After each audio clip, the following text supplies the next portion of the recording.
Shalom Bapak Ibu Saudara yang dikasihi dan diberkati oleh Tuhan Yesus. Kita tiba pada pelajaran Sekolah Sabat yang ke-9 dengan judul Yakub Sang Penipu. Mari terlebih dahulu kita berdoa. Kiranya Tuhan boleh memberkati kami dengan urapan Roh Kudus Tuhan, menolong kami untuk memahami pelajaran ini dan boleh menjadi berkat di dalam kehidupan kerohanian kami. Terima kasih Tuhan, dalam nama Yesus Juru Selamat kami berdoa. Amin.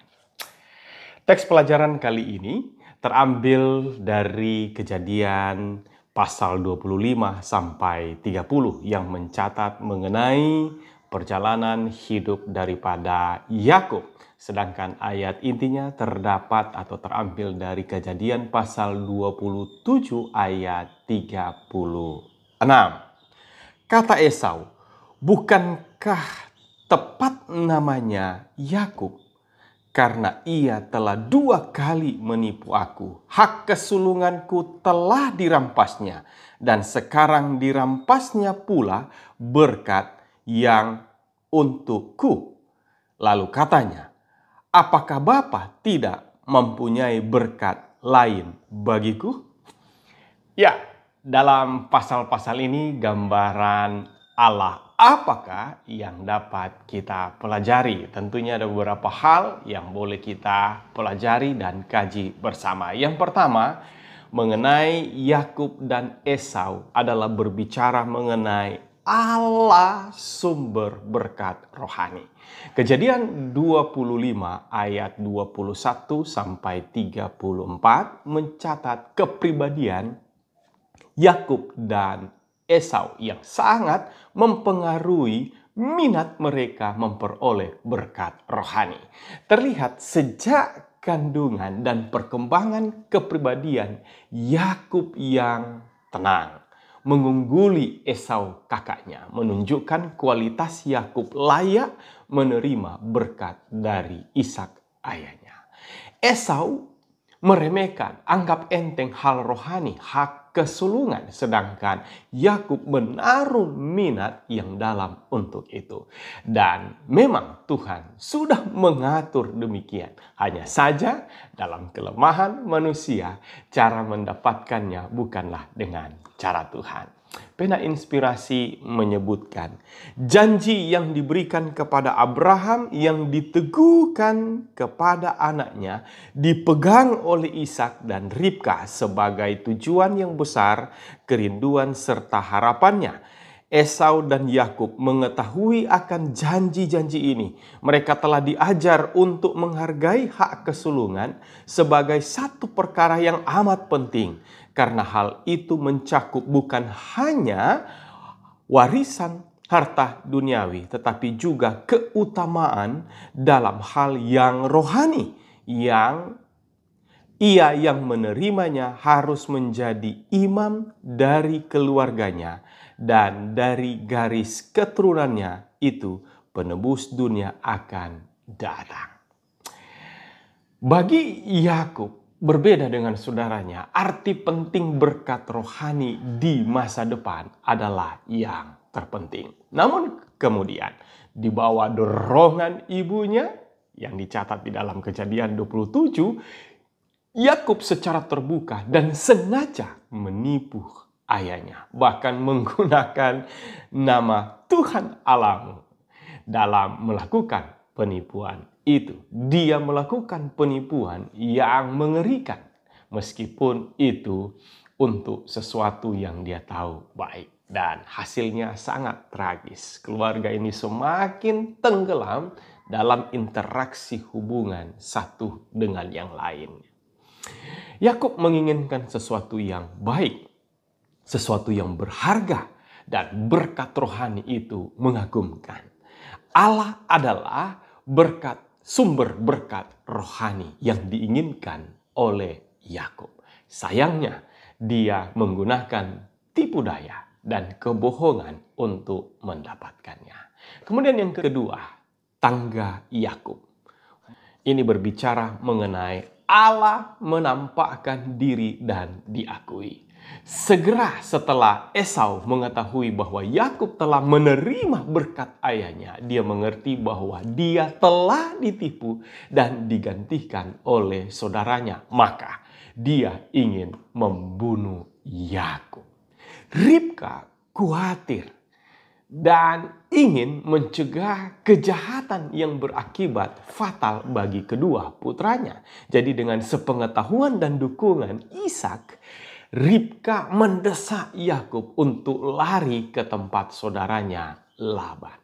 Dalam perjalanannya ke pengasingan, Allah menampakkan dirinya kepada Yakub dalam mimpi di tempat yang akan dia sebut Betel, ya, rumah Tuhan. Dan di sana akan membuat sumpah dan Allah diakui dengan janjinya untuk mengembalikan persepuluhan. Dalam mimpi ini Yakub melihat tangga luar biasa yang terhubung dengan Tuhan.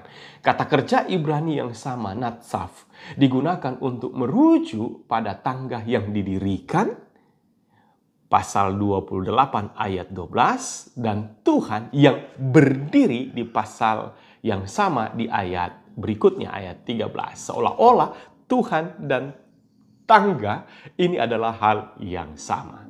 Jika dibandingkan dengan menara Babel, tangga yang didirikan mencapai pintu sorga, tetapi melalui upaya manusia untuk naik dan mencapai Tuhan. Maka tangga Betel menekankan bahwa akses kepada Tuhan dapat dicapai hanya melalui Tuhan yang datang kepada kita dan bukan melalui upaya manusia.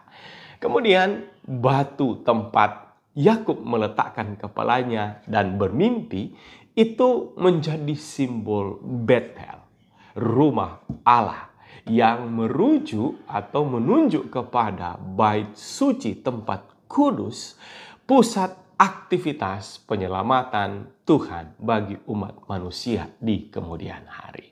Namun Yakub tidak membatasi pada hal-hal yang spiritual dan mistis mengenai penyembahan dan rasa kagum dari apa yang telah terjadi padanya. Artinya dia ingin menanggapi itu secara konkret, secara lahiriah. Maka oleh karena itu Yakub memutuskan untuk memberikan 1/10 kepada Tuhan, bukan untuk mendapatkan berkat, tetapi sebagai responnya rasa syukur atas pemberian Tuhan atas pemberian Tuhan yang telah diberikan kepadanya. Di sini sekali lagi kita melihat gagasan persepuluhan jauh sebelum lahirnya bangsa Israel.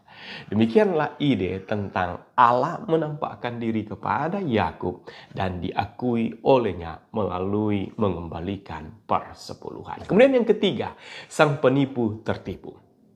Ini menggambarkan tentang Allah membiarkan. Kejadian pasal 29 ayat 1-30 menceritakan kisah sang penipu tertipu. Siapakah yang menipu Yakub? Tentunya adalah Laban. Bagaimanakah dan mengapa Tuhan membiarkan penipuan Laban terjadi? Pelajaran apakah yang kemudian Yakub pelajari? Ketika Yakub mendengar dari para gembala yang berdiri bahwa Rahel akan datang dengan dombanya untuk memberi minum kawanannya, ia mendesak para gembala untuk menggulingkan batu itu. Mereka menolak.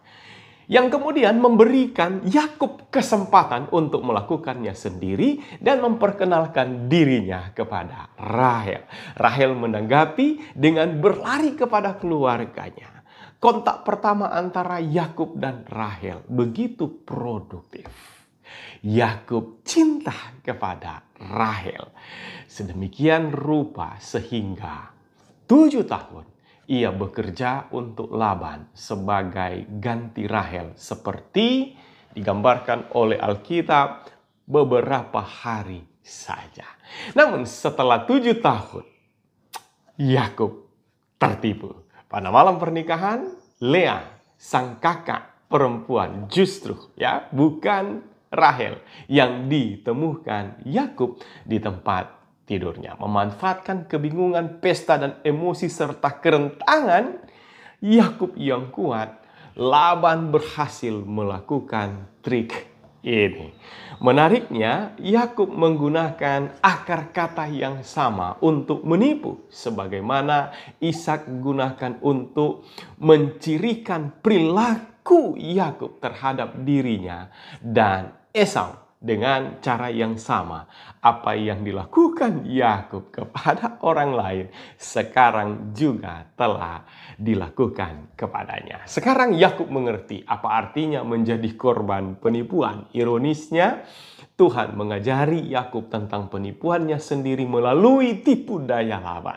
Meskipun Yakub sebagai penipu tahu betul apa arti penipuan, dia juga terkejut ketika dia menjadi korban penipuan dengan berkata, "Apalah yang telah kau perbuat kepada aku ini? Mengapa engkau menipu aku?" Kejadian 29 ayat 25 yang menunjukkan bahwa ia tahu penipuan itu adalah salah.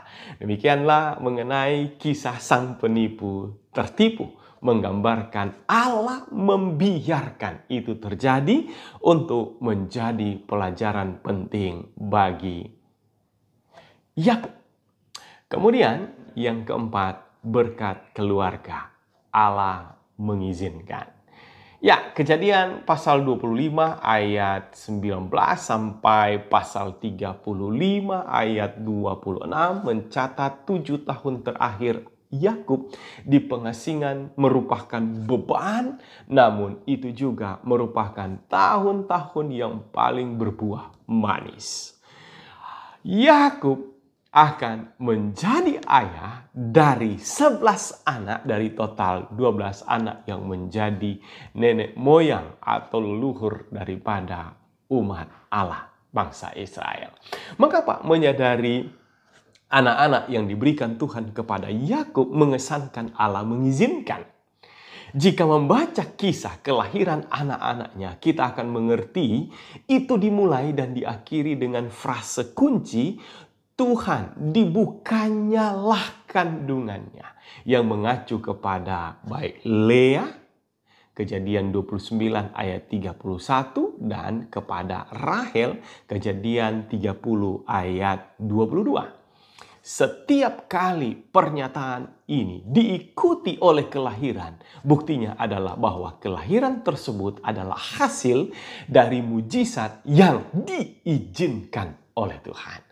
Tuhan membuka kandungan Lea dan dia memiliki seorang putra, Ruben, yang namanya mengandung kata kerja ra'ah yang berarti melihat.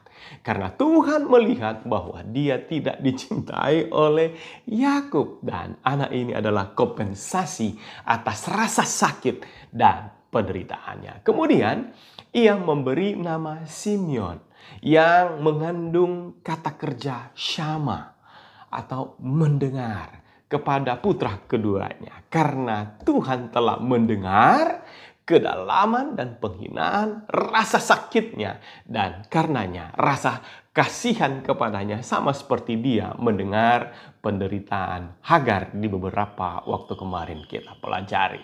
Selanjutnya, saat Lea memperanakan anak terakhirnya, dia memanggilnya Yehuda, yang artinya pujian. Lea tidak mengacu kepada rasa sakitnya lagi, ya, atau bahkan berkatnya lagi. Dia hanya berfokus kepada Tuhan dan memujinya atas anugerahnya. Adanya ketika Lea tidak dapat melahirkan kembali, maka Tuhan mengingat Rahel dan membuka rahim Rahel. Rahel, istri tercinta, harus menunggu 7 tahun setelah pernikahannya dan 14 tahun setelah pertunangannya dengan Yakub untuk mendapatkan anak yang pertama. Dan dia memberinya nama, anak yang dilahirkan adalah Yusuf, untuk menandakan bahwa Allah telah menghapus, dalam bahasa Ibrani Asaf, aibku, dan akan menambahkan Yasaf, seorang anak laki-laki lagi bagiku. Ini luar biasa, satu ungkapan dan keyakinan daripada Rahel. Perhatikan, betapapun salahnya beberapa tindakan ini, Tuhan telah mengizinkan dan masih dapat menggunakan tindakan ini. Bahkan jika dia tidak memaafkannya, untuk menciptakan bangsa dari keturunan Abraham. Demikianlah ide Allah mengizinkan, terlepas dari kelemahan dan kesalahan manusia. Kemudian yang terakhir, yang kelima, Yakub pergi. Allah mengatur. Kejadian pasal 30 menceritakan keberanian dan tekad Yakub untuk pergi meninggalkan Laban.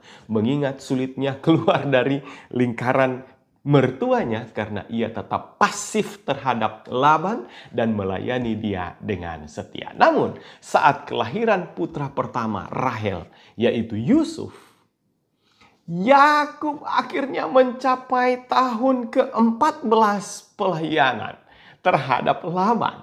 Dan ia mempertimbangkan untuk segera meninggalkan Laban dan kembali ke tanah perjanjian. Tetapi mengapa Yakub tidak meninggalkan Laban lebih awal? Ya, kepatuhan yang tidak wajar dari Yakub menunjukkan bahwa Yakub mungkin telah berubah. Dia telah memahami pelajaran iman. Artinya Yakub menunggu sinyal Tuhan untuk pergi. Hanya ketika Tuhan berbicara kepadanya, Yakub kemudian memutuskan untuk bergerak. Dan benar, Tuhan menyatakan dirinya kepada Yakub sebagai Allah yang di Betel itu dan memerintahkan Yakub untuk segera meninggalkan rumah Laban, pulang ke negeri sanak saudara. Apa yang membantunya melihat bahwa sudah waktunya untuk pergi adalah sikap putra Laban dan Laban itu sendiri yang dicatat di dalam Kejadian pasal 31 ayat 1-2. Dan di dalam tulisan pena inspirasi menyebutkan bahwa sebenarnya Yakub sudah lama meninggalkan kaum keluarganya yang licik itu, kalau saja bukan karena takutnya terhadap Esau. Sekarang ia merasa bahwa ia ada dalam bahaya dari anak-anak Laban yang karena ingin menguasai harta miliknya, mungkin akan berusaha untuk merebutnya dengan jalan kekerasan. Memang kisah selanjutnya didapati bahwa Allah pun intervensi melalui mimpi pada pengejaran Laban dengan berkata di dalam Kejadian pasal 31 ayat 24. Jagalah baik-baik supaya engkau jangan mengatai Yakub dengan sepatah kata pun. Saudara lihat, terlihat di sini ketika Yakub pergi meninggalkan Laban, Tuhan hadir mengatur. Mengatur Yakub, mengatur Laban. Demikianlah gambaran Allah mengatur dari kisah Yakub membawa keluarganya pergi meninggalkan mertuanya. Demikianlah kisah tentang Yakub sang penipu. Melalui perjalanan hidupnya terlihat ada beberapa karakter Allah yang muncul di dalamnya. Yang pertama mengenai Yakub dan Esau adalah Allah sumber berkat rohani. Yang kedua tentang tangga Yakub berbicara mengenai Allah menampakkan diri dan diakui. Kemudian tentang sang penipu tertipu berbicara mengenai Allah membiarkan. Kemudian yang keempat, berkat keluarga berbicara mengenai Allah mengizinkan. Dan kemudian yang kelima, Yakub pergi berbicara mengenai Allah mengatur. Kiranya rangkuman pelajaran sekolah Sabat untuk pekan ini dapat menolong kita untuk bisa mengenal, memahami Allah dengan baik melalui pengalaman hidup daripada Yakub. Mari kita berdoa. Terima kasih Tuhan untuk pelajaran yang baik. Kiranya boleh dapat mengesankan kami untuk mau bertindak seturut dengan rencana Tuhan. Memang Yakub memiliki kejatuhan-kejatuhan, tetapi Tuhan tetap bekerja di dalamnya. Ini boleh membuat kami yakin bahwa Allah turut bekerja di dalam kelemahan-kelemahan kami. Terima kasih Tuhan, diberkatilah semua yang boleh mengikuti akan pelajaran ini. Berkat Tuhan boleh menjadi bagian saudara sekaliannya.